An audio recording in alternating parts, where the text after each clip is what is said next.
पेशावरी चपली कबाब की बेहतरीन रेसिपी का लिंक ऊपर दिया हुआ है, जाके ट्राई करें और बताएं जरूर कमेंट में कैसी बनी। ईद के दिन नमाज के बाद आपका भाई लंबी तान के सोया है, जैसे हर एक सोता है। उसके बाद लग गया मैं इस काम पे। तो बनाई हमने चिकन बिरयानी। चिकन बिरयानी की वजह क्या है भाई? लोगों ने कहा कि घर वालों ने कि नहीं सब चिकन खाते हैं, कोई नहीं खाता और बहुत सारा मीट होगा, तो खैर फिर चिकन बनाई।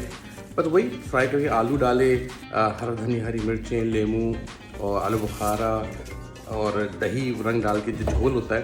कुछ लोगों ने कहा दही फट जाती है, थोड़ा सा रूम टेम्परेचर पे ले आए और फेंट के डालिएगा।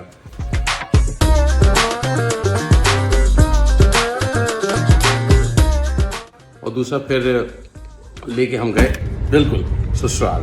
तो हम आ गए जी मंदिर का घंटा बजाने और वहाँ पे निकाली खुशबू आई थी बड़ी आला, और वाकई में लोगों ने उसको बहुत पसंद किया। एनीवे सो सब लोगों से दांत मैंने वसूल किए। अगर आपको भी दांत वसूल करनी है तो लिंक बायो में जाके ज़रूर देखिएगा और प्लीज़ कमेंट में ज़रूर लिखिएगा कैसी लगी आपको, और बनाएं तो शेयर ज़रूर करें तस्वीर मेरे साथ।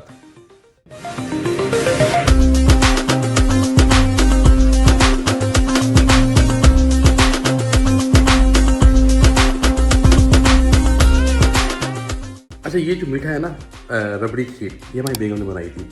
तो ये रेसिपी आप देख सकते हैं माई रेसिपीज बाय आर, वहाँ जाके।